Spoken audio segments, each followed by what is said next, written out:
You know? Yeah, I can hear you. It's my system. Well, way to go, Nick. Right. You know what for whatever reason. Yeah, it didn't like my board. I couldn't hear you, but you obviously, the mic worked, the headphones didn't. So weird. Well, that makes me feel like a little better. Yeah. So hopefully the sound quality isn't too bad. Now we're just doing it through the laptop. Okay. Gotta kind of go on the fly. Should you plug it back in and see if it works? No, I'm scared to. Okay. Because it's working now, so I'm not going to disrupt the apple cart. All right. But Good deal. Yeah, man. So let me just get out of this. Are you back in Texas? No, I'm actually in Chicago. Okay. Yeah, got in on Monday, and I'll be here through Monday, and then next week I'm up in Minneapolis, and then back to Dallas. I think it's like the second or third, maybe. So hopefully they don't lock down borders between states because I'm driving. Yeah, because they just today was an interesting announcement with Texas. Whoa, what was it? I didn't get it. They closed all bars again. Doesn't surprise me. In the whole state, not just cities, like the whole state again, which wow. I don't know where the infections are, and my assumption is that the rise is mainly in the cities. Wow. But to have that be statewide is very troubling when you think about like the economic impact of people in small towns where there might not be infections. Wow. Yeah. What was interesting is we were in Dallas for the winter, and then we decided to sell our home in Chicago. So when we headed back to Chicago, this was early May. Chicago was a war zone. All the data was very bad. They had a high case rate, high death rate. And, so we weren't sure we should even go back, but we had to move. We had to pack our stuff. So it was like 3 times worse than Texas was at that time. And when I'm coming back now, Texas is 3 times worse than Illinois. I think Illinois is, one of the top 3 states, I believe, as far as lower cases, lower deaths, right? So what's interesting is when we left May 1, Illinois was shut down, and like you could go to a movie in Texas. They were at, they had that, they were at 25%, and then they moved to 50% in 2 weeks and 75%. And I think when I left, they were at 50 or 75%. So that's not good news. It's it's pretty bananas. I blame you guys then. Yeah, I mean, the virus is clearly following your decisions. Right. Well, hey, we're just I don't even identify or associate with Texas yet. It doesn't, it's not my home yet. It doesn't feel that way, but at least Texas is setting an example for the rest of us what not to do. Right. Well, yeah, maybe. But it was funny. My wife was saying that everyone was like, well, when the summertime comes, infection rates will go down. And she was like, but except in the southern states, people don't go outside in the summer. They stay inside because it's too hot. Right. And I had that moment of clarity, like, oh, that's it. And that the fact that they just don't care and they're just going to live their lives probably doesn't help the fact. Right. Exactly. Yeah. And we thought like in Texas, because the data was so low and it looked so good early on, everyone in Texas was like, oh, it's the heat. The heat helps. Right. And now you've got all these southern, states where it's already 90 degrees and it's not good. So. Yeah, it's a disaster either way. It's such a weird year, man. And you could not have picked a stranger time to make major life changes. Right. Yeah. Rip the Band-Aid, That's the motto then. Just go. That's the motto. All right. Yeah. Move your family, write a book. Why not? Yeah. Yeah. Well, so I read your book, not word for word yet. It's trying to find time to read books these days. Can you go ahead and quickly record an audio version of it so I can just listen to it in my car? You know what? I will. And first week of July, the audio will be available. So I'm really excited about that. Absolutely. Oh, nice. Are you reading? You're reading it? Absolutely not. You're having someone else do it? Yeah. A good friend. It's an interesting story. A good friend of mine has a son who's probably in his 20s, and he's really into roller derby, and he's a VJ or a DJ. Like, he's an announcer for roller derby, and I didn't even know that was a thing. It's like this whole underground niche, apparently. He's got a really cool voice. So, he's really helping me out and doing me a nice favor, because he wants to get into narrating, which is really cool. He's got a fantastic voice. That's awesome. Yeah. But yeah, so so Jenny and I have been reading it together, the last few nights. And I want to talk to you specifically about that, but you also are a classic guest for my podcast, because if you were to look up what an entrepreneur brain looks like, it would it would have a picture of your face tattooed on it somewhere. And the inside would be just a hot mess, right? Well, but that's all of us. We're That's right. We got grandiose visions, but sometimes the rest of it is struggling to keep up. That's right. Yeah. So because I've flirted around with the concept of writing a book before, but never did it. Never really kind of forced myself to sit down and do it.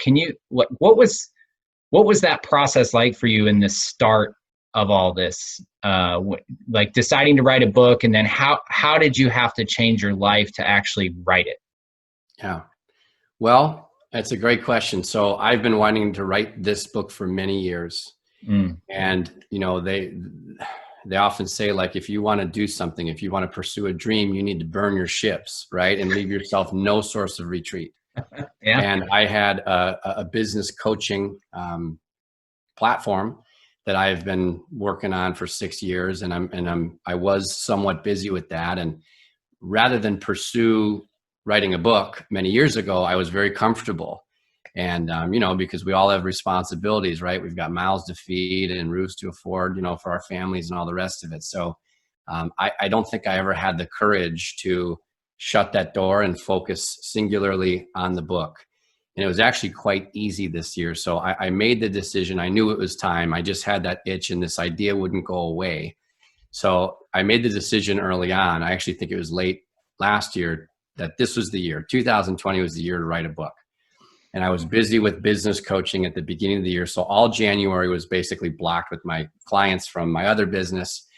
And February 1st came, and I started to put some planning in place, and, had a little bit of free time. So I casually worked on it. And, by mid-March, I had lost about 90% of my client base, because I'm more of a growth coach. So if businesses are in growth mode, fantastic, I can help. Right. They go into a recession mode, I'm like, I don't know anything about and then when they go into a pandemic mode, do they become your coaches? Is that how that works? Oh my gosh. Yeah. It's just like, what do I know? Like, there's not a whole lot I can do. I can introduce you, to a few relationships along the way, but wow. And of course, as a consultant, as a vendor, as a coach, we're the first to go. Rightfully so, right? Oh, because sure. they're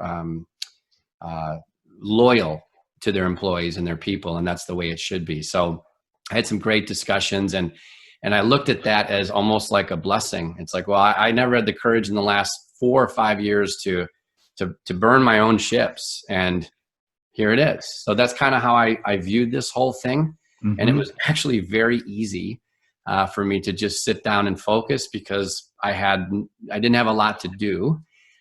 Which was a blessing. And what's amazing about this, Nick, is I procrastinated, put this off, didn't prioritize it for so many years. It took me 3 days to write that book. That's it. Yep. I mean, it was bottled up. I had been teaching this stuff for so many years, and it was bottled up inside me. Now to write it took 3 days. And then you go into the editing process, and that's like a root canal. So it's not easy. I'm not suggesting it's easy to write a book.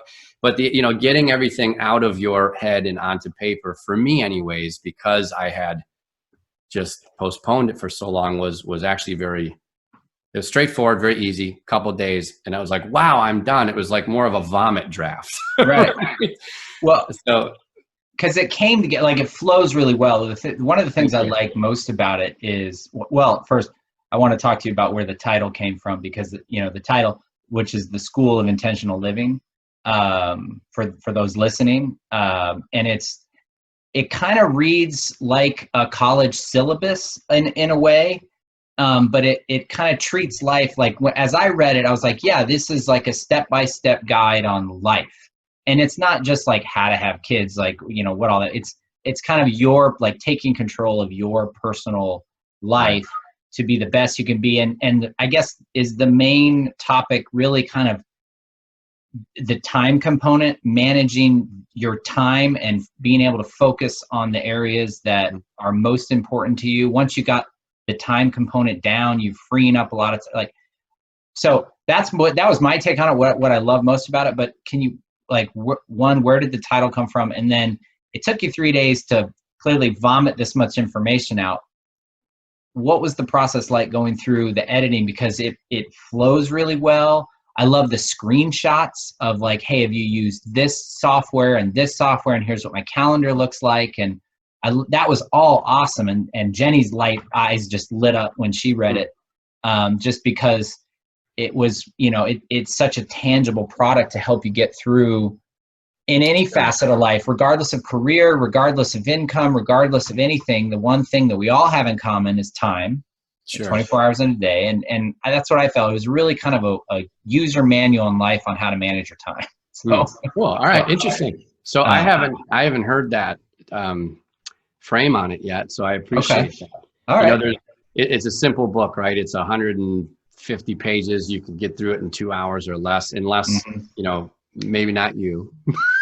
Well, so I read at a first grade level. I listen at a PhD level, but I read at a first grade level. So it takes me a little while. Now, I must say, thanks to my editors, I had 2 incredible editors. It actually reads at a 6th grade level. So, very good. There you go. When I write my next book, I'm going to bring it down a few notches, and maybe we can meet in the middle in 3rd or 4th grade. I probably will be able to grasp a few more concepts, and maybe that's why I completely missed on the time thing. Maybe that's not even what you were going for there.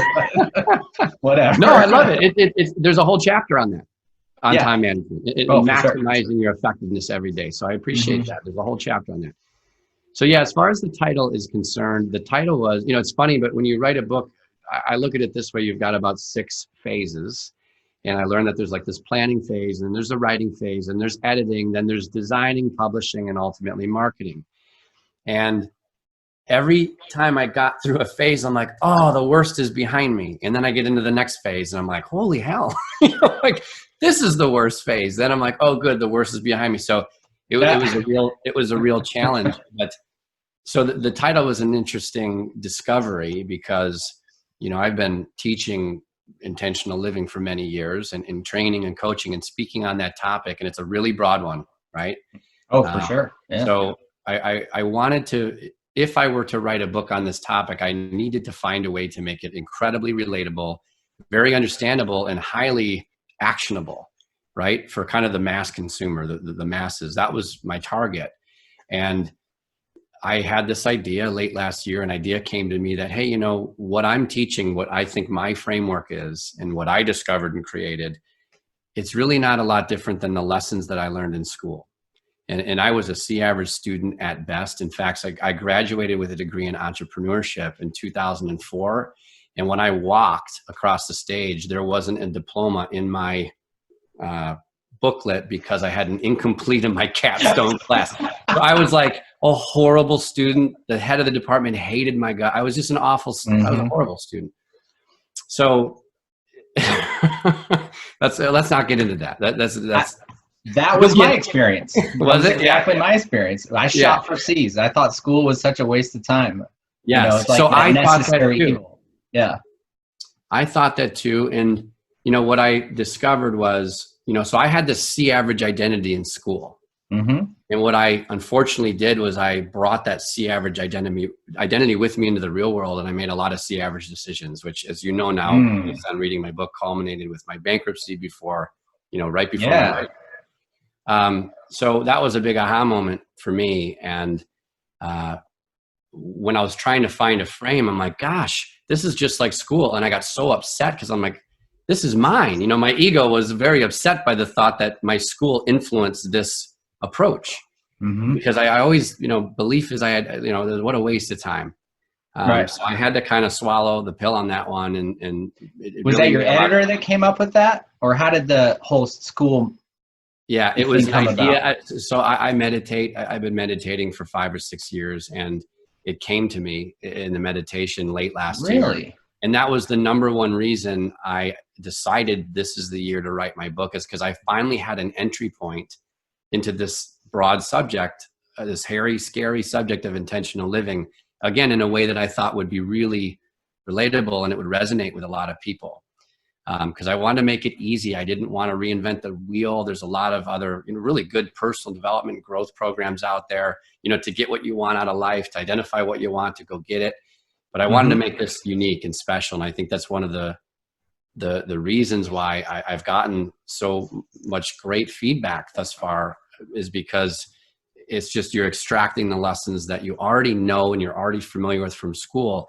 And it's really fun now because you're applying them to your life in the real world to achieve, you know, more balance, success, focus, and ultimately fulfillment. So you can actually use what you learn based on your personal experience and just live a better life, be more intentional. So the title, I had a hard time with that because I had like 7 or 8 titles in mind. And I used something called PickFu. It's a really cool, like, survey-based tool where you can get real-time feedback. I also ran some Google surveys, if you're familiar with that. That's a lot less expensive than PickFu. But I had 3,500 data points on these 7 title options in the School of Intention. I was very indecisive, right? So the School of Intention. I'm like, no, yeah. All I needed was 100, but I'm like, well, let me just make sure. Right? So the School of Intentional Living was the least popular option out of all. Awesome.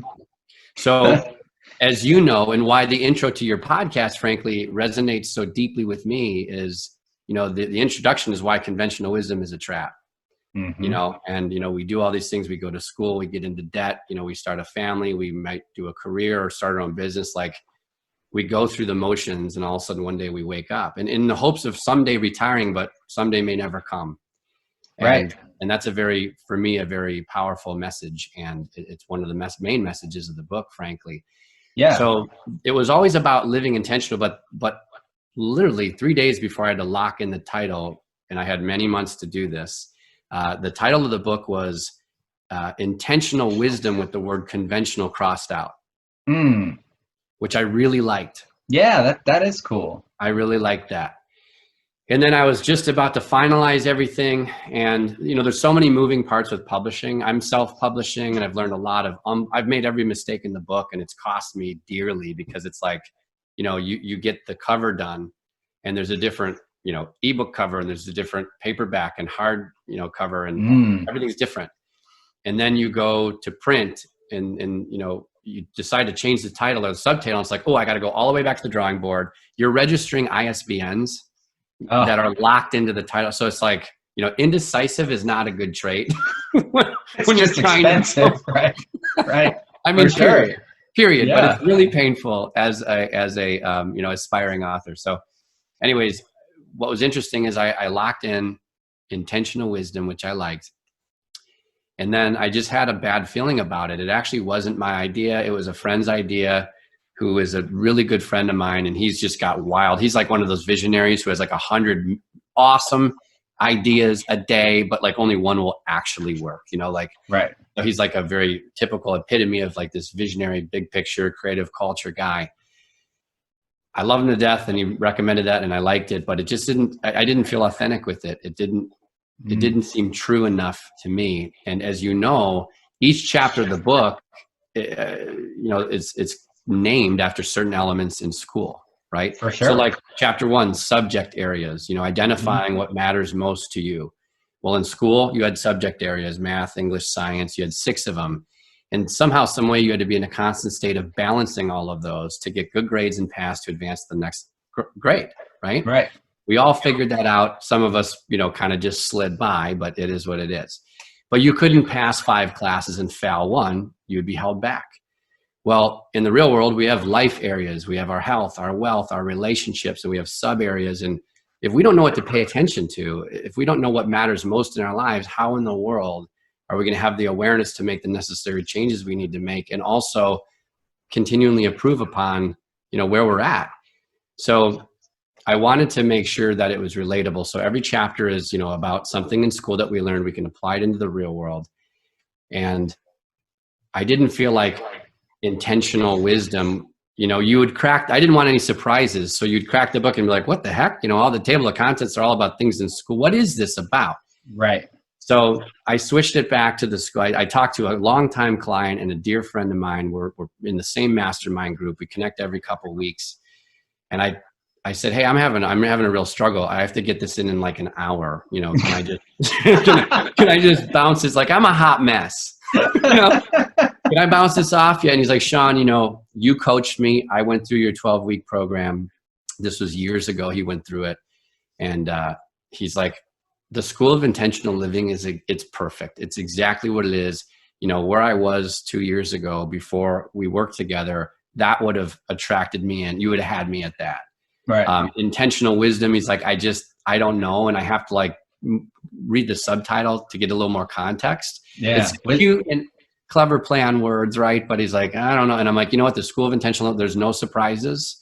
And, from start to finish, if you like what you see on the cover, I think that will come through, and it'll be pretty consistent throughout the book. Right. So I just didn't want any surprises. Yeah. That's what makes for an easy read, because for most people that is really your target audience, they've been to college. And so it's very, I was like, I feel like I've read this before, is kind of as I was reading it. And it's not because I have, it's just, it was very familiar to me. Cool. And I've done some work, I've worked with coaches. So there were a lot of those elements in there that are kind of universal, but at the end of the day, I also like it for its workbook approach. It's, you get an assignment, you say, okay, here's what to do. And then the check-in. And, but one of my favorite parts of it, you had one quote in there that I wrote down. I want to read it so I don't mess it up. That stood out to me. And it's, once today becomes yesterday, it's in the history books, and I'll never get it back. I tend to dwell a lot on past mistakes, past, whatever. And I read that, I just stopped right then. And I said, never really thought about it like that, where it's, Jenny's very much live in the moment. And I'm all over the place, but I tend to carry with me of all the stuff that I either did wrong in the past, or I failed to accomplish in the past, or whatever it might be. And it could have been yesterday, it could have been 10 minutes ago. But I just like that, where you kind of like a dog's memory, where it's just like a snapshot, right, every day, and you just move on through life. So that that was one that really stood out to me personally, that I loved. But so you mentioned something a little while ago about meditation.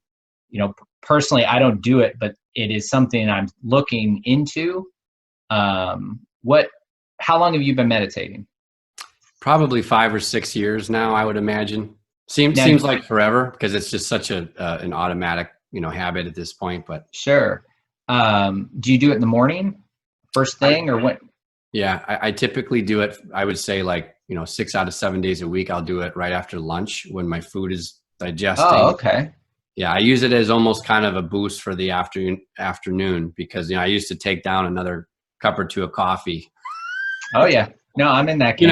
Yeah. So that actually really helped. It kind of assisted with the digestion for me, and helped clear my head and get me centered again. And I found just from 10 minutes, right after I would eat, before I would begin my afternoon and get into that, it was just incredible, and my energy levels were incredible after I. What's your process? Do you use anything? Do you use a mantra, or do you just sit and try to think of nothing?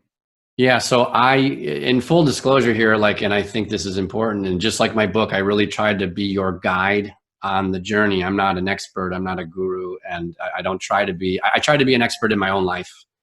And I think everybody needs to be a guru of their own life and take responsibility for, we all have such different styles and unique situations and circumstances. So my journey through meditation, it's changed quite a bit. So at first I was just curious, about it. And there's probably, I think what amounts to about 7 different paths or disciplines of meditation. And I always tell people like, hey, what is it you're looking to, why are you looking to meditate? Like, what do you want out of it? And some people will say, oh, I just need to clear my head, or I want to reduce stress or eliminate this anxiety, or, whatever it might be. I want to envision a more compelling future. So there's all sorts of different styles and approaches based on, how you define your point B and where you are at point A. So for me right now, I've done a lot of audio programs. I've done a lot of guided meditations. I've done a lot of mantra-based meditations. I've tried probably every discipline, and I usually give it 3 to 6 months. I'm not a fan of like, it's so easy to judge certain things. So you hear about this new strategy or habit or tactic, and it's easy to just judge it and discount it. But I'm a big fan of keeping an open mind and saying, oh, I might be interested in that. That could work for me. And then giving it a real go, because I like to fail fast. So if something's not going to work, like I don't want to look back and be like, gosh, had I only done that more thoroughly or more full measure, maybe I would be in a different place today. So I just like to go full measure and try things. So I usually would do 3 to 6 months with these different paths. But today, as an entrepreneur, I've discovered in my own life that my highest value, maybe besides love, is freedom. And, I used to struggle with tobacco addiction for about 15 years. I talked about that a little bit in the book. Yeah. And it was so liberating. I had to discover what I valued more than this quick fix to fill the hole of boredom and to numb my nerves. Like I had to really do some discovery there. But once I was liberated from that, I'm like, oh, this is what I'm after. Like this feels way better than, just kind of plugging the dam and pushing the ball down the road. So that to me is what I've always been after with meditation, is like, how can I be self-sufficient with this? So I had my training wheels for many, many years, and I still go back to them at times. But what I do today is just breathing. That's it. Just following my breath. And I think for me, at least in my experience, it's a practice of observing your thoughts and getting back to center, because it's so easy throughout the day to go down these thought rabbit holes. I mean, it said we have 70,000 thoughts a day, Nick. Yeah, that was a nutty stat. 70 thoughts a day. And like 98% of those thoughts are repeat offenders day to day to day. And it's like, that's crazy. Right. That's insane. So for me, it's just to get better awareness for when my thoughts are out of control and they are in control of me, and I'm identifying too closely with them. So for me, it's a practice of getting aware of my thoughts, practicing getting back to my breath and just staying focused, like one singular focus, and endure that for 10, 15, 20 minutes, whatever it might be. Do you set a timer? I do. Yeah. So I was going to say, I don't like headphone. I just, sit and breathe, but I do still use technology. So yes, I'll set a timer for 10 minutes or so. What's neat is I got into this, it was called, Japa Meditation. And it's just kind of a way to attempt to make conscious contact with God. Right. So whatever that is for you. But it was an interesting experience, and it involved a mantra for a while. And that was one of my favorite experiences. And I took some of those practices in my own version now of meditation. And it's really wild, because after, 10, 15, I would do it for 30 minutes a day. And after about 10, 15 minutes, your whole body feels like it's just this incredible sensation, because you've been still for so long. And it feels like your whole body is buzzing, and there's just energy flowing throughout your bones. I mean, it's pretty amazing. And when it happens for the first time, you're like, oh my gosh, it's almost like falling asleep, and you almost feel like you have rigor mortis, because it's like, can I move? Can I not move? It's like, I don't want to move. That's what I get at the end of yoga. I have tried meditating a couple of times. I'm ADD. So, which I think is a common symptom for entrepreneurs, and it's always going and always going. And it's part of the reason I struggle reading books is I'll get to one at the end of one line, and I'm just thinking, what was that business idea I had? And my eyes are still going, but I'm somewhere else. And so I got, whoa, wait a second. I have to go back and reread it. And it's a nightmare trying to get through a book for me. But I've always struggled with, I'll get into it, and the breathing one is the best for me. I need one point to focus on, and I don't like the mantra ones because it feels silly. And I don't like any tech, like any of the calming music. I just want silence. Okay. But I've tried the breathing ones, and I get through about 4 breaths, and then there goes my brain. You know? Squirrel. and then I get all worked up because I try to problem solve with that, and then I have to, wait, no, I'm here to meditate. Is that? But that's it. That's what you're looking for. And what happens? That's it. So it's catching that. Yes, and then it's bringing you back to center, bringing you back to that's what it's all about. And what's going to happen is, with practice comes, I don't want to say perfection because I don't think that's attainable, but like with practice comes that result or permanence or more proximity, as far as like you might be down a rabbit hole for 5 minutes, then catch it and come back. But if you do that, in a week it might be 4.5 minutes. And then in, another week, it might be 3 minutes. And all of a sudden you're back to like 5-10 seconds, and you can go for extended periods at a time in just a place of stillness and calm and just total, center. Right. So, but that's the whole purpose of it. So I wouldn't allow yourself to get frustrated. I would say, I did it. That's actually I did it. I'm a meditator. Great. Awesome. So excited. I've been problem solving this for 3 hours. Check that box. I don't have to do it anymore. Accomplished it. Let's go. Yeah. But where I find it so helpful is I'm a big fan of Wayne Dyer. So I don't know if you're familiar with him, but I'm not. I referenced him in the book. And he used to say, I'd rather be kind than right. So what I appreciate about, that sort of a message, and why meditation has helped me, not just to get, to get calm and to just be more relaxed, calm, cool, and collected throughout my day, more energy, all the rest of it that we discussed. It helps me to recognize when I'm, your brain is like a dog chasing a ball, and it's going to sit there. We're wired for problem solving. We're wired for survival. We are wired to be offended with any and all things in our environment that look like a threat, right? But we have such a comfortable life. It's still going to find a threat. It's just, it's not really a threat, is it? It's someone said something that offended you, or you don't like someone's clothes, or you don't like the way someone, so it's very easy. It's very easy to go through life and get offended. So what I've been working on is like, how can I stop being so easily offended? And that meditation practice has helped me catch that. When the ball's thrown, I no longer like a, yellow lab bolt scream down that field to go chase it. Right. I sit, and my tongue's out, and I just sit and I observe and I watch, and it allows me to understand people better and listen a little bit more patiently and compassionately. And that to me has been a real benefit that I wasn't looking for, and I didn't realize would result. Right. So it's like better management of the mind, as I guess what I'm getting at. You can take that discipline and your learnings from meditation and really apply it in all sorts of areas of your life that you weren't expecting to. Okay. That's helpful. Yeah. It's definitely part of kind of I'm trying to create a morning routine that I've been about 6% successful at executing.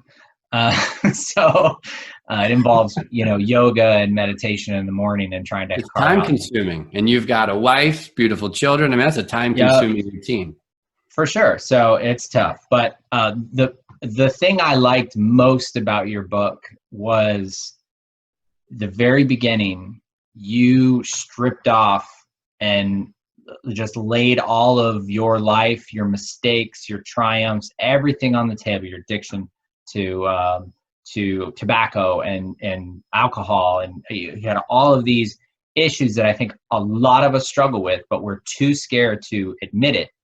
You do it in a way that when I read books like yours, and they don't have that, they're no longer approachable to me. I am not interested in reading some expert's thoughts on the world if I don't know where they're coming from. I can't trust, unless it's some famous dude that I've learned to trust over time. This pulled me right in. I mean, now I know you personally anyway, but as I was reading it, there were times I leaned over Jane, like, I didn't know that about You Sean. didn't know that. I didn't know that about Sean. Yeah. But what I'm assuming will happen is that the people that don't know you, as they pick up your book and they read that at the beginning, they'll say, wow, whether it's yes, I too went through that, or holy cow, this guy's life was a dumpster fire, and yet he was able to pull himself out of it and write a book. Oh, I might have to make an edit. I love that dumpster fire. That's right. Yeah. But that, like, immediately I read that, I'm like, okay, I'm in. I'm going to make it through this whole thing. And I just, that set the stage, I think, for me, where it became very approachable. So was that tough to lay out there? Were there any moments where you're like, you or Karen were like, we can't say that? Or how did that process go? Or you just don't care? No, I do. I mean, I was raised in a very, privacy is valued highly in my family. So it was a bit of a risk, but no, I mean, 10 years ago when I had that wake up call, I learned that being open and asking for help and being vulnerable, there's some real power in all that. And there's some real power in surrender and letting go and accepting the fact that you're out of control with something. There's some true power in that. So rather than like trying to force things, right? So by the time I wrote this book, it was very easy for me because I have been speaking on these things for many years. I have been sharing these things and, with my group coaching clients, with my individual clients. So the time had come for me to write it. But what was interesting is, and that's a process, by the way, like sharing and being comfortable with vulnerability and opening up and admitting weaknesses. And I mean, that's a very liberating process. It's a wonderful experience, incredibly challenging, but it really will help you to get to that next level, whether it's in business, with your relationships, parenting, anything.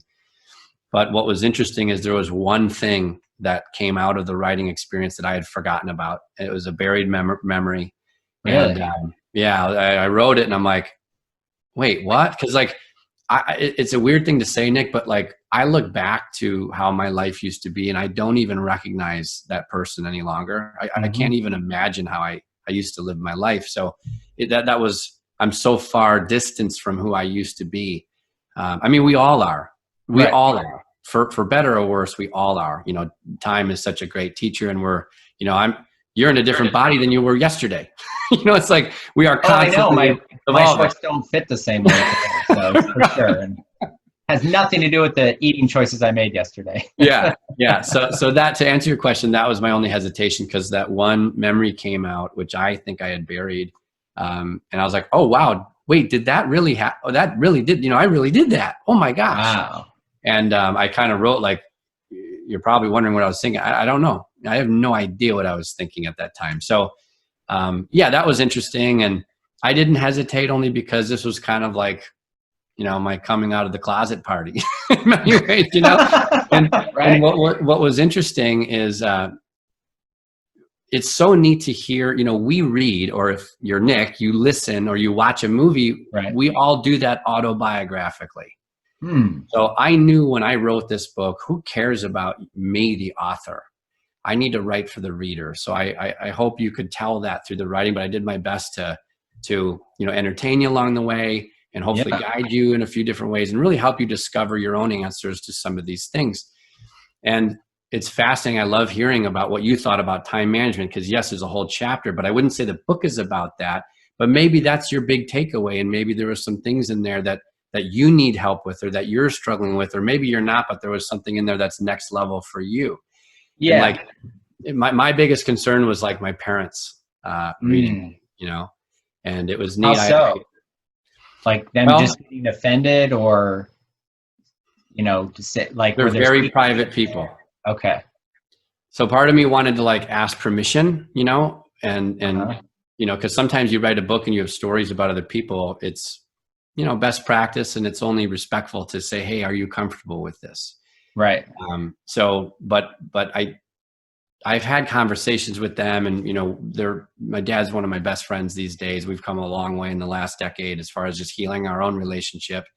And I knew it would be okay. And if it wasn't, they got a copy ahead of time like you did, in the event that I had to make some edits. But what was really neat is listening to people's stories about, oh, I was reading that, and so like I was talking to someone who's in their 60s about this, and she was reading a paragraph. She's like, "Oh my gosh, that's exactly how I felt when I left my husband 2 years ago."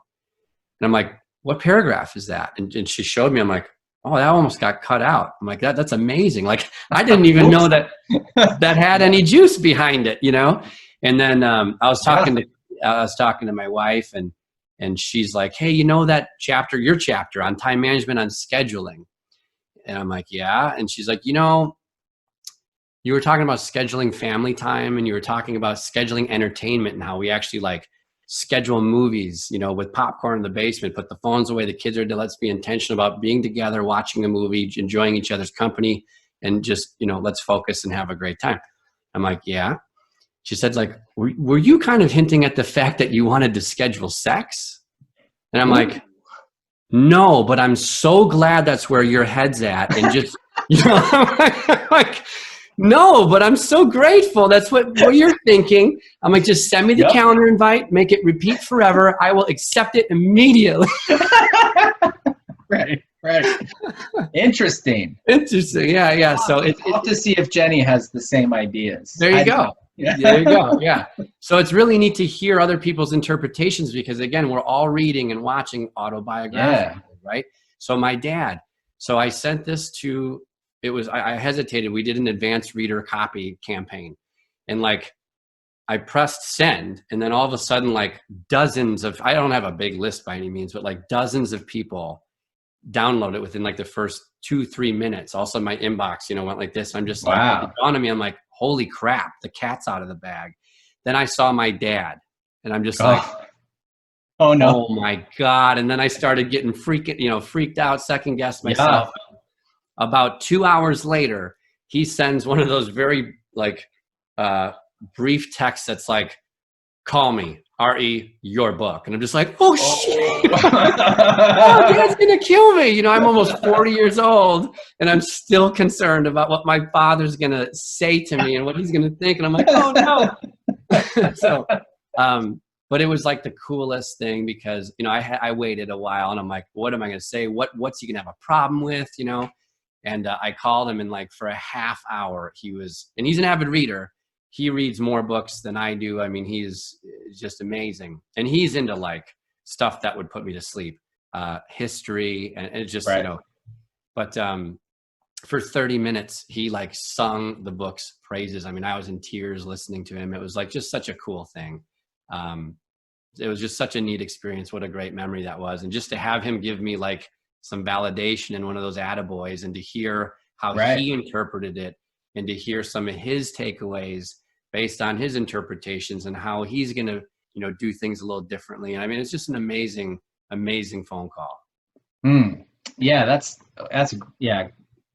As I read through that, I had my own experiences too of like, wow, I wonder what my family would think if I wrote my oh shits and my mistakes. And I grew up across the field.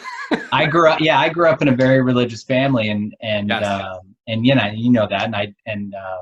I don't practice that anymore, but my family still does.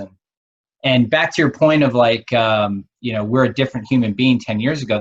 That's my philosophy, is that every 10 years you become a totally different thing. And those, it builds on itself, but you're almost unrecognizable. Like my 20-year-old self would, I look at that as like, oh man, what an ass that guy was. As most 20-year-old men are, whatever. Yeah. But yeah, so I it's that constant evolution, and then I carry all that shit with me, and I need to stop doing that, obviously. But no, that was a great point, because it's the every 10 years, and I think a lot of people, my hypothesis on this is a lot of marriages fail because the classic people grow apart. Life experiences happen, and it's you got to find someone who's willing to make those changes with you, or at least accept them as you change. And right. Yeah, marriage is hard. Like no one ever. I always wonder about that, but it's like no one ever teaches you this stuff. Oh, A lot of us don't have good models to follow. right. No, that's what I was going to ask. Who would be the professor here?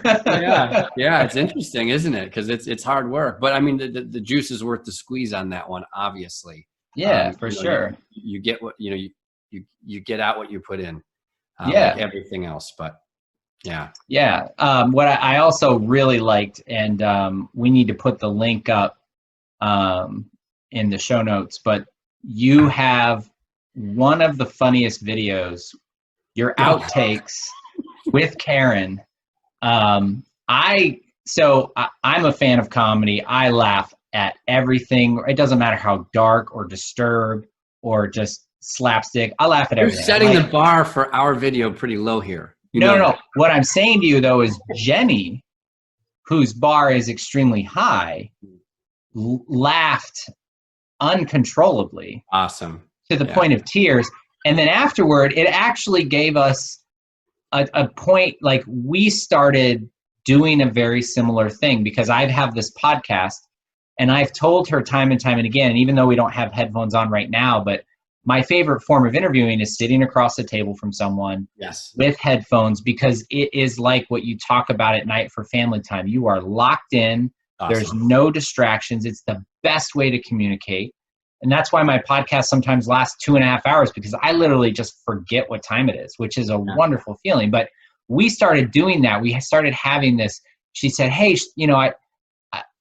is this what it's like to be on a podcast where you like, because I've tried to get her to do some promo videos before, and she's not great at it. But it's like, we've talked about like, how can we incorporate her in to it. And so we it just brought up all of these conversations we've had in the past. I don't know if your plan is to market that video, but you should, because it's wonderful. Did you post it on Facebook, or was it just in the email? I can't remember exactly the medium I found. I did. Yeah, I mean, we posted to I think my wife Karen uploaded to her private Facebook account. Okay. But yeah, that was so fun. So she and I have started many businesses together, and that was such a neat experience. I mean, I remember I just started a business way back, and we were dating, and we come from different religious backgrounds. Right. And she was at the time working for Target.com, and I'm like, hey, here's a good idea. I'm like, we just started dating. We are of two religious different backgrounds here. Let's do another thing that you're absolutely not supposed to do, and start a business together. And like, to my surprise, she's like, great, I'll put in my notice. I'm like, oh, okay. We better. You were dating when you did that? Oh yeah. Yeah. Wow. I mean, it was like our relationship is like against all odds. It's like, here's everything you're not supposed to do. So we have that background, and we work really well together. But ever since our oldest son, Oliver, was born about 6 years ago, she really took a back seat, and she's been doing bookkeeping and managing, payroll and all that stuff, which is awesome. And that's because she can do that. We're very blessed. Our goal was to, her dream was, I want to be a stay-at-home mom. And we were very fortunate, and we were able to achieve that 6 years ago. But I miss collaborating with her on like a strategic level. And, you feel as an entrepreneur, regardless, at times you feel a little isolated. Yeah. And, you're making decisions unilaterally, and you're desperate for feedback. And, you can feel like you're on an island at times. So I've missed that dynamic in our relationship, because we were really good together. And what was cool about this is such a different business model and such a different project. She's like, and we're getting to the point in time where, I mean, even with quarantine, like, kids are 6, 4, and 2, and yes, life's busy, but she's a routine, freak. So she loves her routine, and, the house runs like a well-oiled machine. I give her so much credit. I wouldn't be able to do what I'm able to do if she wasn't just totally dialed in. And which is probably why she wants to schedule exciting things. I was just going to say that. Yeah, that fits right into her question earlier. Exactly. Let's schedule everything. so I'm like, hey, in my background in entrepreneurship and marketing, I've never marketed a book before, but I'm like, hey, how can we maximize what we were trying to do is invite people to join our launch team, right? And leverage ourselves a bit here with this one. And so we're like, what can we do? How do we do this? And and I don't remember whose idea it was, but, we figured, okay, if we could come together and do a video and invite people to the launch team for this new book. What's neat about that is now, she can post it. She's got like, social butterfly. She's a social butterfly, and she's got tons of connections on her Facebook. And I'm like purging mine. I'm like, don't know you, delete. I'm like 100. Awesome. That sounds about, perfect. So I'm minimal, and she's got a big network there. And I'm like, well, yeah, because, we can upload this to yours. You just tag me, but it'll go a lot further if you do your Facebook. Gotcha. So it took, it was painful, as you saw. It took 45 minutes to get 90 seconds worth of a pitch. Oh yeah, I know the process very well. And so I saw that. That was the first thing I said to Jenny. I'm like, do you know how long that took? Well, my guess was an hour, but 45 minutes was, I was like, that wasn't like they did 5 clips and they used the 5th one. Right. That was, they did 400 clips and used 393. And decided to go for more perfect, and then realized we got it. Right. Yeah. So we have 43 and a half minutes of bloopers, and part of that's my fault because I'm like one take Willie. Like I don't want to have to edit. That takes so long. We're gonna get this thing in one shot. And I give her so much credit because she has never been on video. As you know, face to camera is a totally different animal. Oh, for sure. Like I can speak in front of people, but you look into a lens and there's no feedback. You can't read the room. Right. It's totally different. So she did so well. I give her so much credit, and she really shined. And then the bloopers were just, it shined. It kind of was a really good example of a couple that communicates well.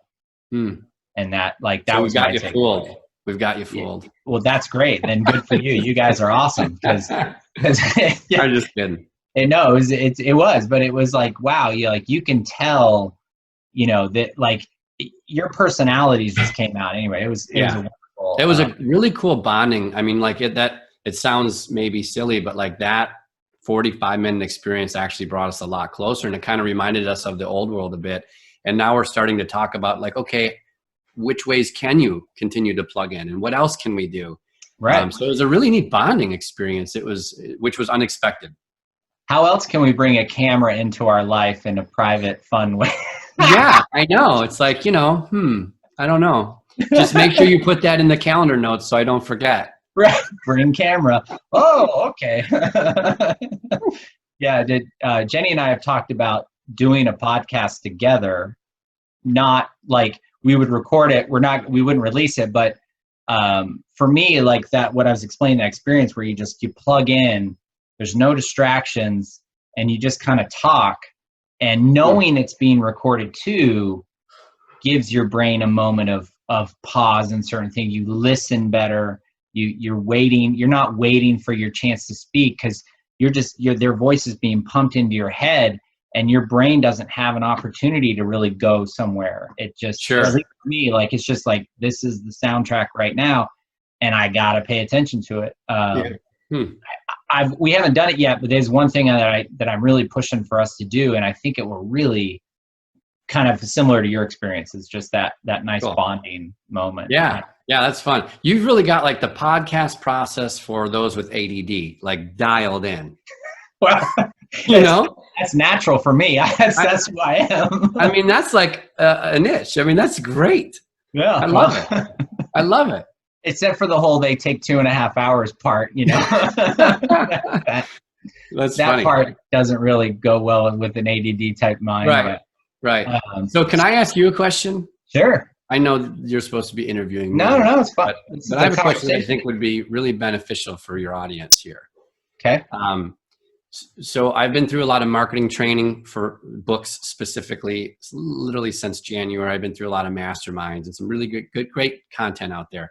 One of the common threads that I see is like, hey, you have to get on podcasts. You have to be a guest on the right podcast. And then what the prescription for that strategy is like, here's a template you can use to pitch podcast hosts. Okay. And it felt like cold calling. And I'm just like, that doesn't seem right to me. Like, hey, here I am. I have a new book. I want to be on your show. Can you help me out? Right. So what I try to do is I'm a big fan of getting results, right? Even if that means failing again, just how fast can I get a result, get some feedback, change my approach, get some feedback, change my approach. Like how fast can I get that feedback? Right. So as a new author, one of the most important things that I can do to promote my book and my platform is to be a guest on the podcast. So I appreciate this so much. Obviously. For sure. Yeah. And what I discovered was I said, okay, and I think this is a good way to reframe your thinking at times, but like, if that's what I want to get, what's the fastest way from point A to point B? And I always put the word give in the middle. If that's what I want to get, I have to give that. Like if I want love in my relationship, I have to give that to get it. So it's almost counterintuitive. But so what I decided to do is start a podcast for authors, because I'm like, I know how valuable that is. And I'm such a big fan of these, many authors who like take the time to clarify, organize their thoughts, put it in the written word, expose themselves to public criticism. Like I've always admired authors. So this week, I made that decision last week. And like I could have sent out 100 cold emails to podcasters saying, look at me, can I be on your show? Help me. Right? I sent out like 5 emails, and I've done 5 interviews this week with authors, which is, I'm meeting, you're meeting awesome people. You're hearing these unbelievable stories, and you're talking about some really fun things that you both value and you have an interest in. So here's the question. What can you, because I think as an entrepreneur, not for all businesses and all industries, verticals, and markets, but certainly for many entrepreneurs, having a show, having a podcast is a great way to give back, connect with other like-minded people, and actually market your business too. I mean, you and I talked about the fact that, you've had some good success with referrals and leads, and this has been a really good experience for you personally, first and foremost, but your business benefits as an auxiliary. What is that? Auxiliary. Yeah. Thank you. As an auxiliary result. I don't even know if that works. Does that work? Maybe. Today it does. So what a neat thing. And you've been at this for a while. I love your podcast. I listened to a bunch of your shows. I just prepping for this, and now I'm subscribed, right? I'm a believer. I love it. Great. So thank you. The question is, I'm new. I've got 5 interviews canned or recorded, but I'm not going to do anything with those. I mean, I'm working on launching this book, and I'm kind of storing them, saving the acorns, and I'll open the show later. But what advice can you give someone like me, or maybe some of your listeners on the show here with us today? Like, what are some of the pitfalls maybe? Like, what are some of the do not do this if we're looking to start a podcast interview format type of a thing? So that's a personal, like the thought that comes to mind is really kind of what type of format are you looking to create? Because, out there, the reason I don't edit the only time I edit my podcasts are when a mic comes off. Yeah, you cut the edges off. Yeah. Or like I had one guest where literally his mic fell out. And so I had to climb across the table and put it back in. And so you hear all this banging around. And so I cut out like 30 seconds of that. Sure. Where I had a guest who had a coughing fit. So I cut out, when he had to go to the bathroom and fix it, kind of thing. For me, I started this podcast not as a thing to market myself, because my podcast is not a financial advisor podcast. I don't give financial advice. We'll talk about the economy. If it comes up in conversation, we'll talk about it. But the platform that I tried to create is really, it's about you. It's about, it's about you, but it's about me trying to learn from experts and trying to tell stories, and really it's a hobby for me. That's how it started. And I think doing it that way really fit with who I am and what the kind of conversations I like to have. I like long form, deep conversations. The thing I hate most in the world is small talk. If we start a conversation off talking about the weather, right, I'm out. I'm not interested at all in what you're bringing to the table, because Dad? Wait, Dad? Family's different. Sorry, but I got an app for that. I know what the weather is. We're good. Yeah. So I want to know who you are. I want to know your experiences, because I want to learn from that. you know, I think I've talked to a lot of people who started podcasts that spend copious amounts of time editing, copious amounts of time making it sound professional. Yeah. You know, I hired my aunt to compose the music. I learned the system. I downloaded some software of mixing to, like, I got the sound clip, I've got my intro clip, and then I invested in some, here, I'll even tip this up, like halfway decent. Oh, wow. Yeah. Wow. You know, and halfway decent equipment. So I'm creative, I'm an artist, and I want it to be perfect. I'm a bit of a perfectionist. So I wanted it to sound good. One of the reasons I have shied away from doing more of these type of interviews is the sound quality isn't as good as my system. And you're not sitting across the table from me. I can't give you a hug right now. You know, it's like you're missing that. Right. This is good, but it's not amazing. So I would just say the thing that I would recommend is just go with who you are. And if your intent is to really provide a platform for authors, I've got a guy that I need to connect you with. He has got a podcast in Cincinnati. It's called Podcast for Creatives. Oh, cool. He was a guest on my show. He's a photographer, and you guys might actually find some connection there and figure out. I just listened to that. He photographs watches. And Mark. Like liquor bottles, right? Yeah. I enjoyed that one. And I don't think it's launched, and sorry, Mark, if I've shot the gun here and told the world about your unlaunched podcast, but he's been talking about doing it for a while, and he's open about it, but he's a guy that I think you two should talk about. Cool. Because there's also a lot of groups on Facebook they're called like podcast guest groups. Yeah. And I found a couple guests that are really great on those. Like I just say, here's my show. I'm looking for this kind of guest. And I had people reach out to me like, we'd love to be a guest. We'd love to be a guest. Because to your point, everyone wants to be a guest. No one wants to be a host. And I think finding a good host is unique. I think you'd be a great host of a podcast, but it would give, because now, are you publishing on Amazon, your book? Yeah, so that's super popular right now, right? Like that's for I have a client who writes novels in Amazon only, because I guess it's just an easier way to get stuff out there. I have no idea. I don't know the business, but I somewhat value control as well. Shocking. So what's nice is like, well, now I get to give as many copies away as I want. Right. I can give the audiobook away for free. You know, it's like now I run the show. Right. And plus, I don't think you're going to be able to get into a publisher unless you have like 10,000 fans online. I mean, publishers really depend on you to market your own book. So they probably wouldn't even, the manuscript wouldn't even get a chance for that reason. Unless it's proven itself on a platform like Amazon where you can start. Sure. So, but I think there's such a huge market out there for people like you who've written a book, maybe one or two books, and they have no idea how to market themselves. There's probably podcasts out there that are doing that now. For me, I didn't care about competition. I didn't do a SWOT analysis. I literally said, I think this will be fun. And I get so much enjoyment out of doing these that I wish I could do it full time, like, like a Joe Rogan. That's not likely because I'm not trying to do that. It's just as I stumble across really interesting people who are willing to give me their story in a recorded form, let's do it. I don't care what circumstance you're coming from. You probably have an interesting story to tell.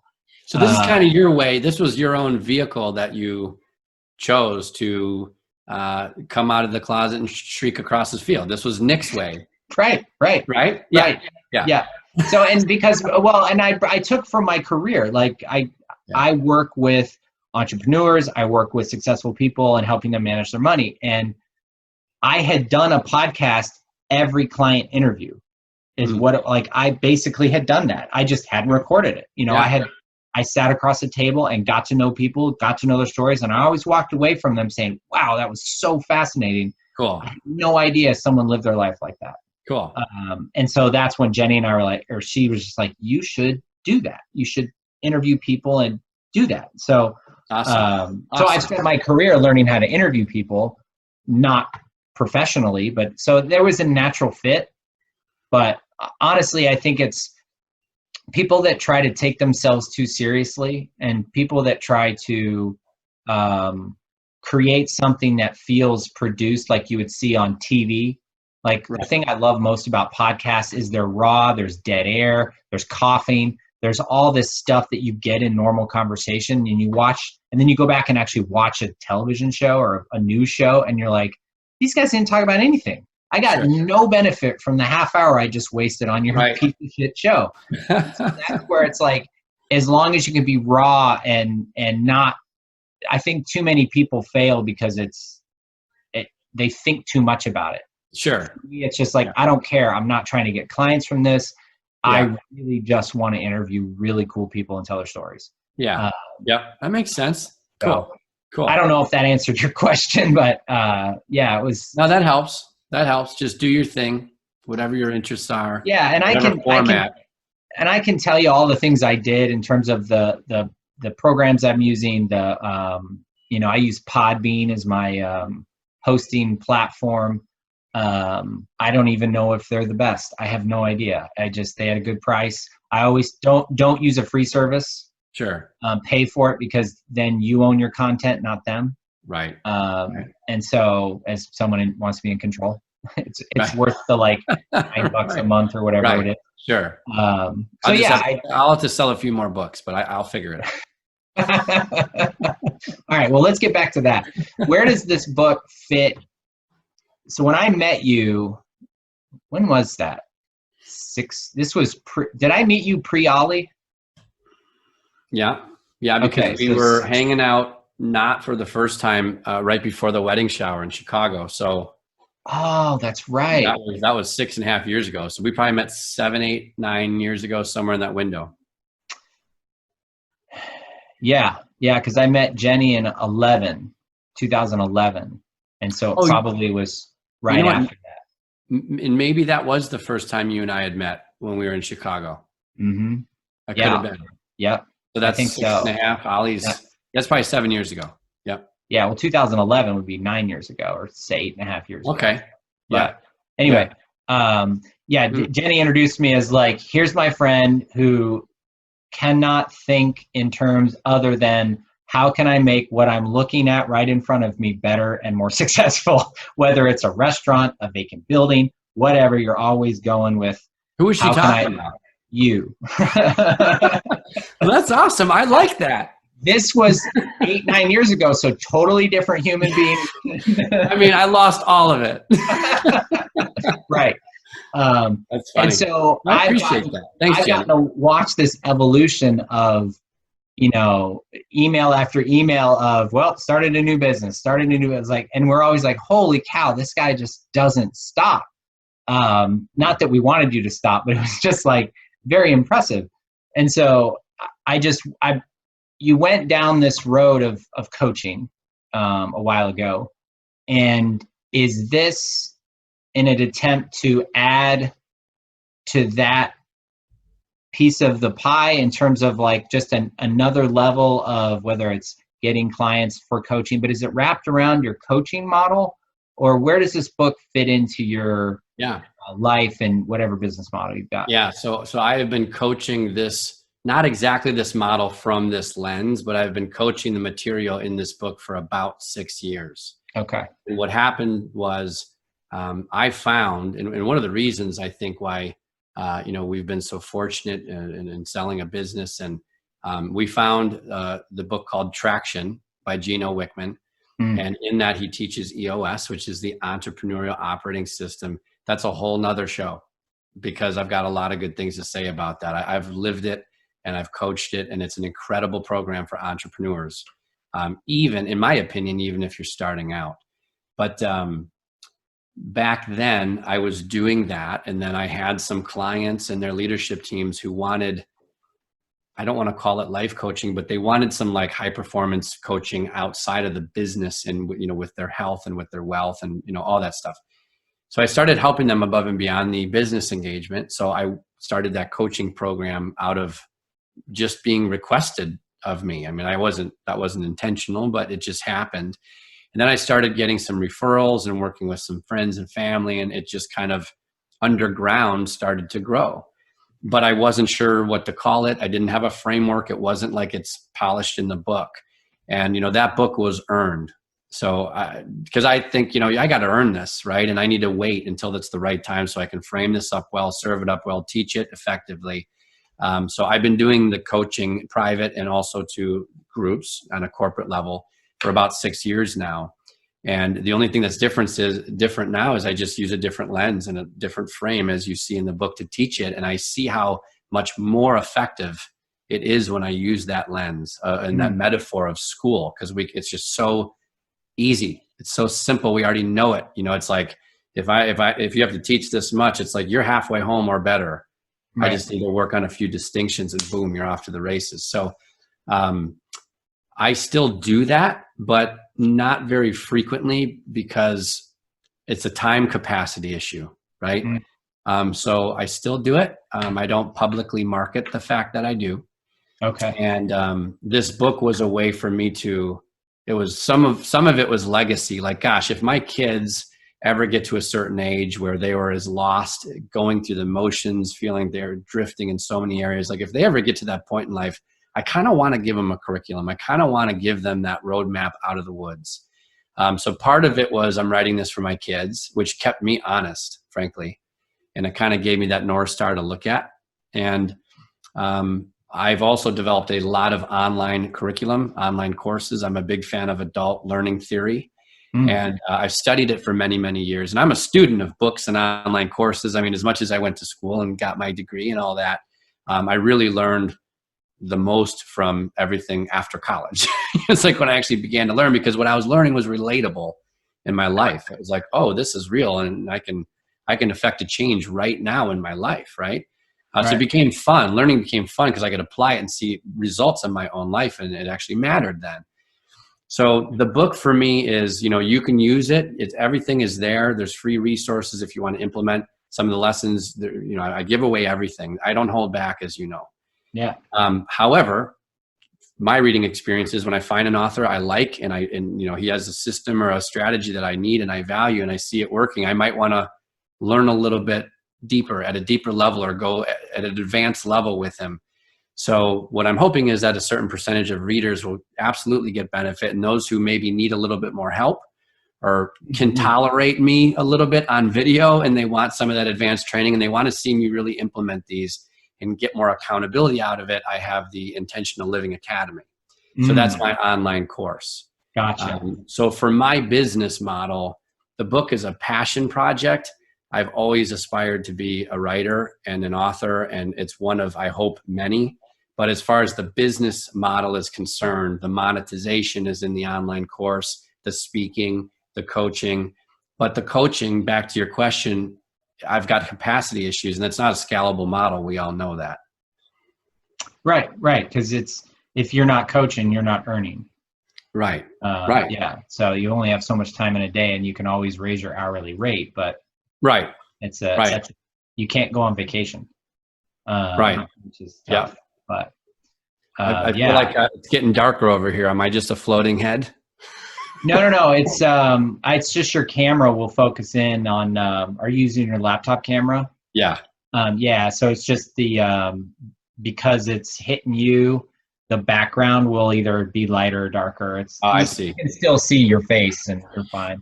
But there you go. See, it lights right up when you sit back. That looks better. But like if I move closer, so I have a ring light camera on here, and so it won't do that. Cool. I like buying cool shit, and so when I'm like, well, I got to do some video stuff now, I might as well get another cool thing. So I got to. Do you buy most of your cool shit on Amazon when you're reading a book? Or? Of course. Yeah. Yes. When I'm listening to a book, I'm also surfing the internet for cool stuff. That's awesome. Yeah, well, that's awesome. So it's really evolved. I don't know. Did I have it? That was in 2013, 14. So we probably talked about this because that was right around the time where these requests were coming in, and I was trying to formulate, a framework, so to speak, and trying to serve some of those clients above and beyond what the business engagement looked like. Right. So, I remember. Yeah, I remember us having that conversation. It was right after I think Calvin was born, which had been 5 years ago. yeah. But yeah, so it's been fun watching your journey, and Thank you. it's not surprising at all that you decided to write a book. You know, and Jenny and I are like, well, of course he wrote a book. You know, it's just kind of like what's going to come next will also be as equally exciting. At the same time, you're like, yeah, of course he did that. That makes total sense. That's Sean. That's awfully nice of you to say. So don't let us down. I think it's safe to say you have more confidence than I do, and way more confidence than my wife does. Oh, I don't believe that's true at all. I know Karen very well, so no. Yeah, Well, a good support system. yeah. I loved also the video. I think she must have posted it, of when you opened up the first delivery of your book and you showed it to your kids. Yeah. What was that like? Right here. Yeah. I still have, a couple copies left. I've been giving these away to some good friends back here. It was so neat because it's really, as creatives, as entrepreneurs, it's like we have an idea, and then our job is to, manifest them and create them and to make them reality. Right. Right. So it doesn't matter if you're working on software or flipping homes, restoring homes, or, whatever it is, taking photos. It's just really neat to see an idea come to fruition. And this was a big one for me because it was just upstairs. And,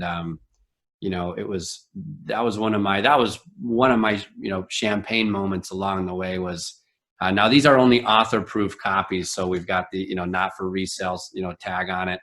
Right. But it was a really cool moment. It was really fun to have my kids with me. I mean, that just meant everything. And, it was cute because my daughter, I was opening these books. I was just trying to savor the moment. And like someone caught me, they're like, are you sniffing that book? I'm like, I always sniff the books. It's a weird thing. That's my thing. Leave me alone. So I'm like opening it, and it's got this like beautiful matte finish, and I'm like feeling it. And I gave a copy to my I let my son hold a copy, and Alice was like, Dad, I have, where's the eraser I gave you? And she had like, our kids, like, they're like, oh, here. And you're like, I don't know what to do. You're like, oh, great, honey, thanks. So she like gave me this eraser, like a unicorn eraser or something. I'm like, oh, thanks so much. The day before, I had no idea what it meant. So I don't know where it is. It's probably somewhere in her room or something. I probably put it somewhere. Right. So she's like, where's my eraser? And I'm like trying to savor the moment, and Karen's got Henry in one hand and she's filming in the other. And I'm like, oh, I don't know, honey. I think it's inside or something. And I went back to it, and she's like, oh, well, I gave it to you so you can erase your mistakes.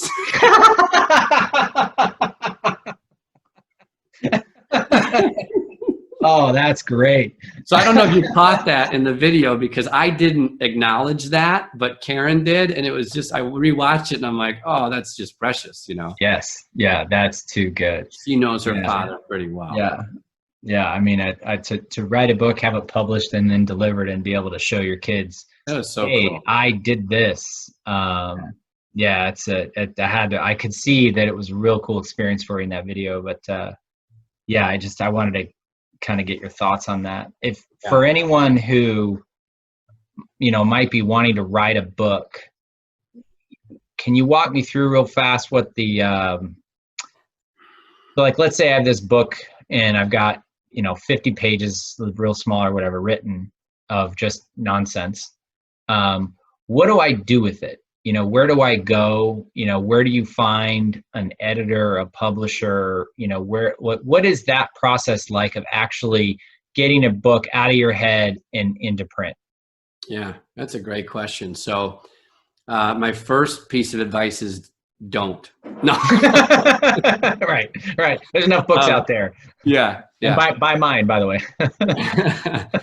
Yeah, it's a great question. So I took a lot of training. I'm a big fan of self-education, and I went through a lot of great training this year. And one of the most effective instruction manuals I found was a book called The Scribe Method.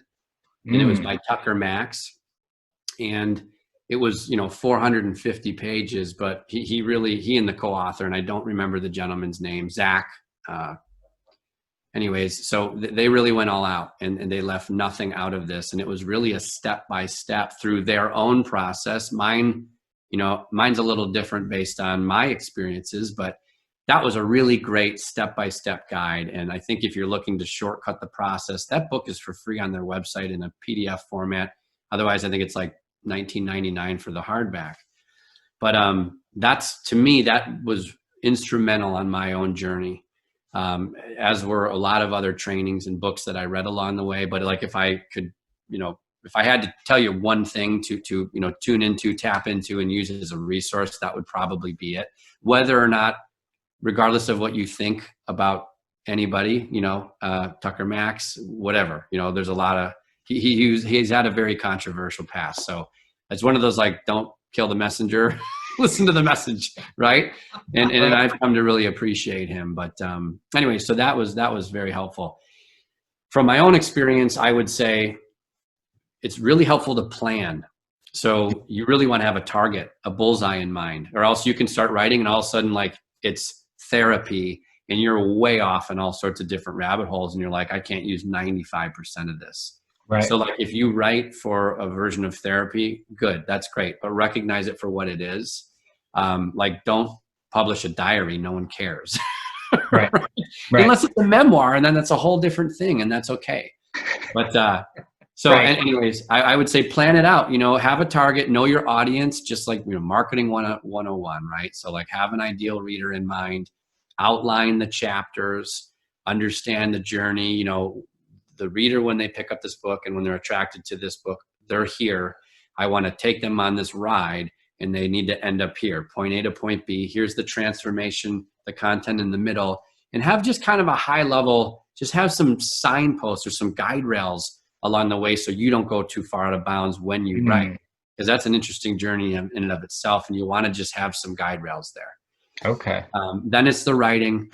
Unfortunately, you really have to tune everything else out, right? So you can take a year to write a book. You can drop everything and just focus for a few days or a few weeks or whatever it is.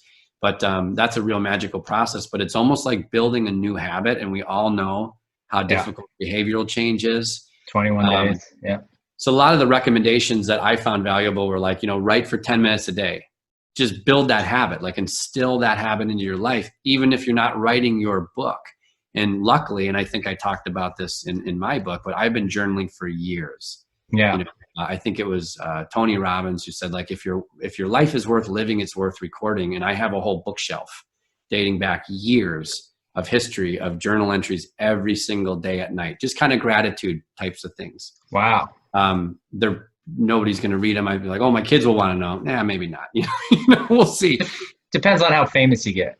Yeah, there you go. No, but I've always wanted to think, I would love to tap into, like, where was my dad when he was approaching 40 and he had his own law practice. Right. He had all the pressures. He was developing all this real estate in Chicago, and he had 3 mouths to feed. And all of a sudden, oh my gosh, I was coming along. I was the mistake in my family, right? So, like, all of a sudden he's got a 4th coming, and he wasn't expecting it. He's got 3 going to college. Like, what was he going through? Right. So I would love to know how my dad thought and some of the challenges and struggles and successes that he experienced when he was my age. And I don't have that. So part of me, if anyone's interested, meeting my 3 children, I just want to leave some clues, right? So that's why I do that. It's for me, it's for no one else. And maybe someday my kids will want it. Probably not. They'll probably throw it out the moment, I die, but it is what it is. I don't think that's true, but yeah,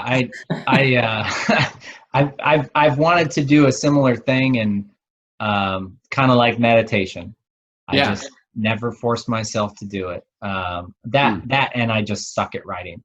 That's the other thing too, is like, when you're writing and you have, for you, it's a very specific thing you were writing with this book. My ADD brain, those guardrails better be tight, because I'll probably start writing 18 different books by the end of the day, as I will go down this road and then, squirrel, and go over this way. And, like, how, when you say guardrails, what do you mean, in terms of what? Yeah, it's a good question. So, like, if you have an outline, like for example, in my book, I had an introduction, a conclusion, and 12 short chapters, as you know, in the middle. Mm-hmm. So chapter 1, subject areas, right? What's the thesis? What's the main argument? What's the story or two I want to share there? What's the process look like? What are some of the traps? And what are some next steps and key points? I mean, literally that. So you have an outline for chapter 1. Now, when I go to write chapter 1, I have some guardrails to look at. And it's like, if I start writing chapter 1 and I'm talking about progress reports or classroom environments, or, you know, somewhere in chapter 1, I'm talking about lockers, backpacks, retreats, majors, minors, electives, all this stuff we talk about in the book, I'm way out of bounds. Right. It's easy to do that. And it's easy to start writing. And all of a sudden you enter like a flow state, right? And you're just off to the race. And you're like, oh my God, I'm in chapter 9 and I'm only 3 pages in, you know? Right. So that just kind of gives you that guardrail to bring you back and okay, I can get there and it's great. And, but you know, I'm glad I did this. I'll save it. But that really goes over here. So that's what I meant. So I see. You go through that writing process, which is a real magical, that was my favorite. I'm shocked, but that was my favorite part of the book so far in this journey. It was writing. It was just such a magical experience for me. And I really enjoyed the process of it. But then you move into editing. That's tough because it's like someone's gonna, like, you know, when you have a baby and if your baby's a little ugly, like everyone is nice. No one's gonna tell you your baby's ugly. Except when you write a book. Yeah, well, what's interesting, and you're paying someone to tell you your baby's ugly. That's just insane, you know? So it's like, oh man, so you think you're great and you're ready to rock and roll and I'll have this published in 30 days, you know? And then the editor comes along and they just hurt your feelings and, you know, they're just, but really great. I mean, if you're going to write a book and you're not familiar with the process and you're like you're on your freshman attempt, like I am here, I would highly recommend having an editor work. And I actually had 2 editors. So I worked with an editorial coach who helped me with the content development, and he cut out a lot. I'm so grateful because this book is a quick one, as you know. I mean, it's not like a 250-page novel. It's one of those where you can go quick. It's like how I read. I read a book cover to cover to get an overview, and then if I decide that it's relevant for me, I'll schedule the deep dive and the integration of it and the application of it. So I wanted to write a book in the way that I appreciate reading it. I have a quick flyover, 30,000 foot view, got it, but you can really dig deep and apply some of those chapter assignments if it's the right fit for you, if you're in the right phase of life, and if it all makes sense and it aligns well with you, you can do it. Yeah. So I had this editorial coach who was a brilliant editor. And then I also hired a copy editor, and they're kind of the final line of defense before your book goes to publish, right? So they're looking more for grammar, punctuation, sentence errors, and formulation. So they're like the surgeon, and they're very particular about how it looks and how it reads. Whereas like the normal regular editor, in my example, editorial coach, helped me with some of the content development. Gotcha. Yeah. Yeah, because I think also too, with my inability to write, I think hopefully you don't pay that editor by the hour, because they probably would spend days. I mean, how much did they cut out? What was that process like? Did they change a whole lot? I'm envisioning a movie editor who will just cut it up and move stuff around. I think a good maybe 20-25% was cut, which to me I was like, no. I'm like, 25%? You're cutting the legs off my baby, you know. Wow. Come on. But I think probably for the amount they cut, I got back a little, because what I loved is he would challenge me. So he'd be like, hey, you're making an argument here. You need to, like, you know, you're making a claim. You need to prove it. Why? I see. He's like, I agree with you, but your reader may not. So prove it. And I'm like, oh crap, I got to prove claims.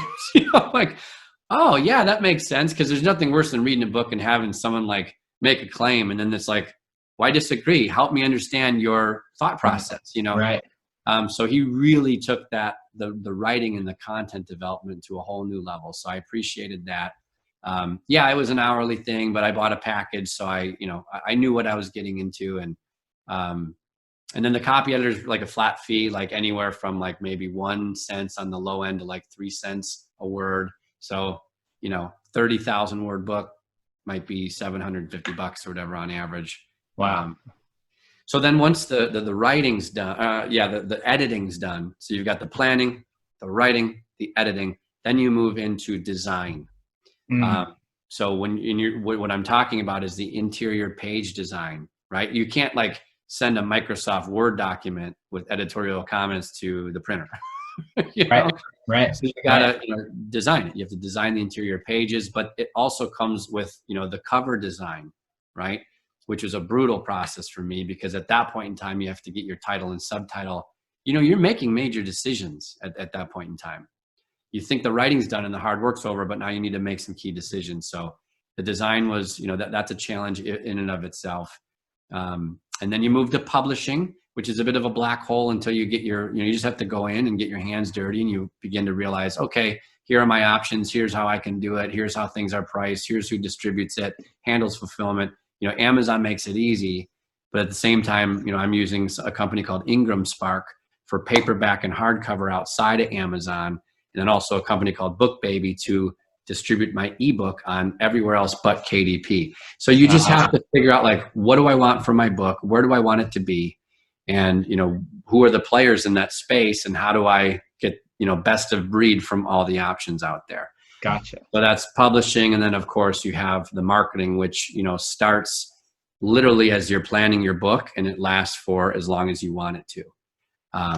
So I say that because, like, when you market your book, you want to announce the fact that you're writing a book, not only to hold you publicly accountable, but also you want to begin marketing it at the time you're planning it. Right. So people can kind of follow along with you through the journey, right? That's probably the most important, right? To kind of plan out the release of this future book. Yep. Because unless you're writing a diary, right. But the difference between a diary and a memoir is other people read memoirs, right? Exactly. And it's French, so. By the way, if you noticed, I didn't call it a diary. I called it a journal because that's way more manly, Nick. So I write in a journal. I write in fluffy diaries, so that's fine. Right. So what? The zebra elephant? What's so the image on the front? Did I miss the? Yeah. So where did that go? Whose idea was that? What's the meaning behind that, or the? You didn't see the prologue about elephants? I did not. Like I said, I didn't read about.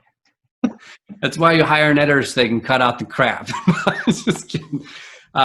So I went into the design phase and hired a designer and had all these beautiful, designs when I had the cover for Intentional Wisdom.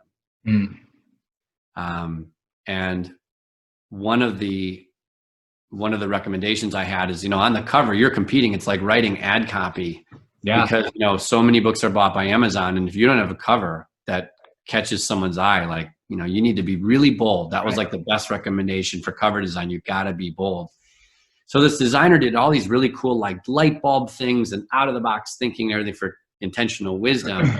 And then, like, just totally, I don't know what they were doing, maybe trying to just change my focus and make me snap out of, like, what light bulb you use on this cover. Right. She threw an elephant in there with zebra stripes. And I'm like, she just threw it in there with zebra stripes randomly. Oh, and I'm I love it, because it is like, it's like, what the hell is that? Isn't that so good? I love it. Yeah. Isn't that so good? So it's kind of like, again, in the title is, real world approach to living life on your terms. Like, that is an elephant living very intentionally and doing his thing and breaking away from the herd. Right. And doing their thing, which is conventional wisdom in the book. It's just breaking away from this herd. So it is perfect fit. It's such an eye-catching image. Yeah. This zebrelephant, or whatever you want to call this thing. Yeah. I loved it. And so I just wondered, that's awesome that it was just this, like, here, throw this at him as a palate cleanser. It was so lucky. It was so lucky. And I thanked her I gave her credit for the design. I thanked her in the acknowledgement. That was such a gift out of the sky. It was amazing. And then, one thing is, if you're looking to write a book, please don't solicit your friends and family for feedback unless they are in your ideal reader category. Right. Oh my gosh. So then I've got, I was like texting my friends because I had a lot of people help me along the way. And some people were like, oh, I like it, but shouldn't the elephant just accept their place in life? And why is the elephant trying to be a zebra? And I'm like, I don't know if that's, I'm like, I think we're thinking too hard about this, Yeah. I just need some focus and some eyeballs, and it's relevant and it goes well with the story. And I actually was thinking like, shoot, do I have to write something about elephants now? So No. I did a little bit of, no, and I didn't, but I did a little investigation, and like, I was really impressed. Like, I don't know a lot about elephants, but I discovered like that they're the most, like they show the most empathy and compassion of, I think they were tied with, I can't remember another animal, but like they have high empathy, high compassion, which I thought was very cool. And they're highly intelligent, and there's, I think, maybe a misconception that they never forget. Right. But anyways, so like high memory, high brain capacity, highly functioning, mammals. And so everything about it, I was very comfortable with it. And I love the graphic, and I just think it's so unique. And that elephant is blazing their trail and doing their own thing and not looking back, which is the symbolism I like about it. It fits in perfectly to everything that you write about, the whole feel. It summarizes the whole feel of the book.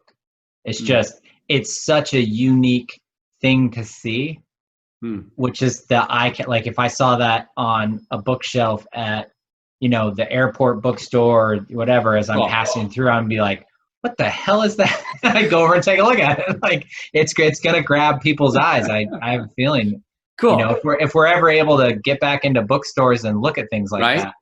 Yeah, no kidding. Yeah. Well, I think, now that we're talking and now that I'm looking back on some of my coaching clients and some of the experiences that I've had, the good fortune of going through, it's very entrepreneurial, isn't it? We like to think out of the box. We like to do our own thing.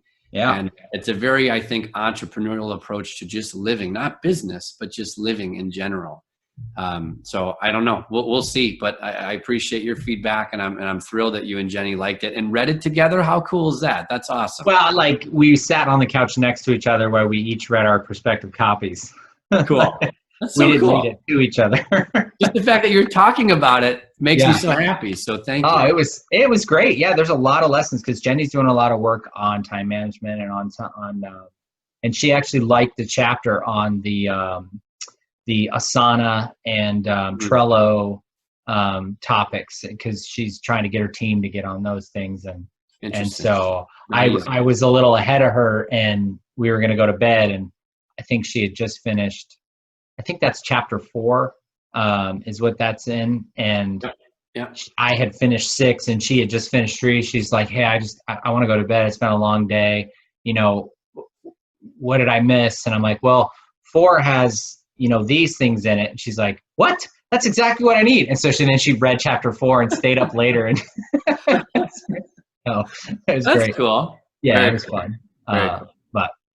Well, hey man, I'm going to put all the links to this in the show notes, as well as the marketing blast that I did for this episode. Thank you. Yeah, there'll be a link for people to go on and download. I know you're offering to do a download, or it's a pretty sweet deal. So right now in the pre-order stages, you can get access. You can pre-order the Kindle version of the book. So I've got that discounted significantly at 99 cents. Which is pretty cool. But I know a lot of people want to read it now. So what I'm doing is if you pre-order it on Amazon for 99 cents, if you forward me your receipt, you can get the PDF copy instantly. You can get the audiobook for nothing for free. And I think that's going to go for like $19.99. And you can get a 1-page implementation guide which is the same one I use with my private coaching clients. Okay. And I think we have it on my website, SeanRosensteel.com/Nicholas, if I'm not sure. So that'll probably be in the show notes. But if you want to grab a copy today, 99 cents, what's the catch? The only catch is I ask you, please, if you read it and you enjoy it, to leave me an honest review. Give me your feedback on Amazon.com when it publishes on July 21st or anytime within that week. That's really all I'm asking. Yeah. And my feedback was a 1 star because the elephant zebra confused me. Because he just wasn't accepting. It wasn't a book about elephant zebras. Right. That's really, I was very disappointed, Sean. I wanted to read a book about this newfound species. I thought you were a biologist who had gone out. Yeah. You had discovered this new, zebrelephant, and there was no mention of any of that. I'm sorry to disappoint. Yeah, it was a bait and switch. That's exactly what I was trying not to do with the title. So I screwed up on the image, Well, maybe there'll be another design edit, and on July 21, you'll see something. No, you won't. It's dialed in. It's locked in. I'm thrilled with it. Yeah, no, it is great. Thank you. I wouldn't have expected anything less, but thank you. Yeah. So go check that out. Cool. Hey, Thanks, man, man. It's been great. Let's catch up again soon. Awesome. Thank you for having me on your show. Thanks for doing this. I got so much value out of listening to those podcasts. I'm a fan. I'm subscribed. I love it. So keep it up. Oh, I appreciate that. Thank you. Yeah, absolutely.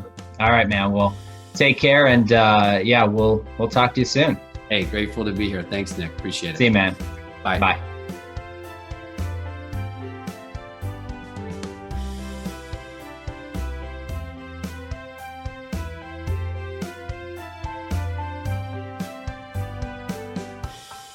Thanks for tuning into the podcast today. In an interest of full disclosure, this podcast is hosted by me, Nicholas Cups. I'm the founder and president of Cups Wealth Management, a registered investment advisor in the states of Oregon and Ohio. None of the topics discussed today should be taken as advice. Please consult your legal or tax professionals if you have any questions. Thanks again for listening.